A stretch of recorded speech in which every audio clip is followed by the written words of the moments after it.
होने वाला है। इतनी में गैब से निदा आई, इस नौजवान को जन्नत में जाने दो। चनाची वो खुशी खुशी जन्नत में दाखिल हो गया और सैर करने लगा। सातों जन्नतों की सैर करने के बाद जब 8वीं जन्नत की तरफ बढ़ा तो दरोगा जन्नत हजरत रिजवान ने फरमाया, इस जन्नत में सिर्फ वही दाखिल हो सकता है जिसने माह रबीउल नूर में विलादत मुस्तफा के अय्याम में खुशी मनाई हो। ये सुनकर वो समझ गया कि मेरे वालिदैन मरहूमैन इसी में होने चाहिए।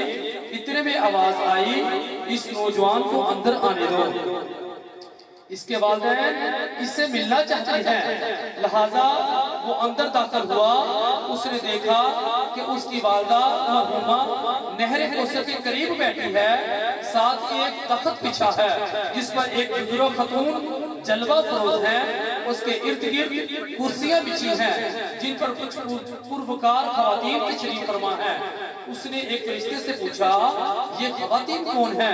उसने बताया, तख्त पर शहजादी कौनैन सैयदना फातिमा ज़हरा है और कुर्सियों पर खदीजतुल कुबरा, आयशा सदीका, सैयदना मरयम, सैयदना आसिया, सैयदना सारा, सैयदना हाजरा और सैयदना राबिया और सैयदना जुबैदा तशरीफ फरमा है। उसे बहुत खुशी हुई। मजीद आगे बढ़ा तो क्या देखता है कि एक बहुत ही अजीम तख्त बिछा है। इस पर सरकार आलमदार मदीने के ताजदार दो आलम के आलम मुख्तार हबीबे परवरदिगार शाफे रोज़े शुमार जनाबे अहमद मुख्तार सल्लल्लाहु अलैहि वसल्लम अपना चांद सा चेहरा चमकाते रौनक अफरोज है। इर्द गिर्द 4 कुर्सियां बिछी हैं, इन पर खुलफाए राशिदीन तशरीफ फरमा है। दाएं तरफ सोने की कुर्सियों पर अंबिया कराम रौनक अफरोज हैं, बाएं जानब शुहदाए कराम जलवा फरमा है। इतने उसके वालिद मरहूम इब्राहिम की सरकारे मदीना रहते कल्बुसीना सल्लल्लाहु अलैहि वसल्लम के करीब ही जुर्मन में नजर आ गए।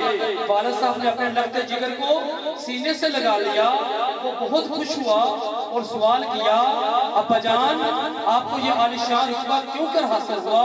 जवाब दिया, अल्हम्दुलिल्लाह ये जश्न विलादत मनाने का सिला है।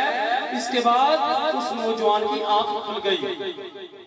सुबह होते ही उसने अपना मकान औने पौने दामों बेचा और वालिद मरहूम के बचे हुए 50 दरहम के साथ अपनी सारी रकम मिलाकर तो आम का एहतमाम किया और उल्मा सुलह की दावत की। इसका दिल दुनिया से उचाट हो चुका था। चनाचे मस्जिद में इबादत और उसकी खिदमत में मशगूल रहने लगा और अपनी जिंदगी के बकिया 30 साल इसी तरह गुजार दिए। बाद वफात किसी ने उसे ख्वाब में देखकर पूछा, क्या गुजरी? बोला, मुझे जश्न विलादत मनाने की बरकत से जन्नत में वालिद मरहूम के पास पहुंचा दिया गया। अल्लाह उनकी रहमत हो और उनके सदके हमारी बेहिसाब मग़फ़िरत हो। बख्शते मुझको इलाही, बख्शते मुझको इलाही बहरे मिलादुन नबी, बख्शते मुझको इलाही बहरे मिलादुन नबी, नामा इमाल इसिया से मेरा भरपूर है। ये जश्न विलादत की खुशी से देखिए जो हकायत हमारे पीर मुर्शिद अमीर अहले सुन्नत ने लिखी। एक इब्राहिम नामी जो शख्स था वो हुजूर पाक सल्लल्लाहु अलैहि वसल्लम का बहुत दीवाना था।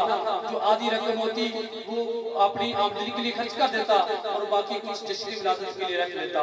और साल के आखिर जब रबीउल नूर का महीना आता तो खूब वो दावत करता, जश्न की खुशी में लंगर तकसीम करता, न्याज़ो न्याज बांटता और महफिल मिलाद मनाता। जब वो वफात पा गया उसके बच्चे ने अपने बाप को जन्नत में देखा तो उसको बताया कि ये जन्नत किस लिए मिली। उन्हें जश्न ईद मिलादत मनाने की खुशी से मिली। उस बच्चे ने भी क्या किया, दुनिया तो मिली, इसमें क्या फायदा है? तो उसने जो अपना बाप की जो बकिया रकम थी उसने बेचकर जो अपने पास जो रकम थी मकान भी बेच दिया और अपने तमाम जो है जिंदगी में जो बकाया बचे पैसे थे जो उसने सारा मिलाम के तो उसे जश्न विलादत खुशी मना दिया और अपनी बकिया जिंदगी मस्जिद में इबादत में गुजारता रहा। ये है जश्न विलादत खुशी मनाने का सिला। अल्लाह ताला हमें भी मिलादी बना दे। अब इस महफिल पाक का आगाज हम नहाई थी पढ़ेंगे।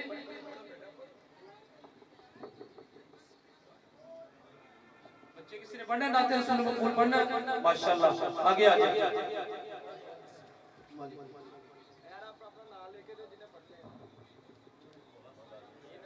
मोहम्मद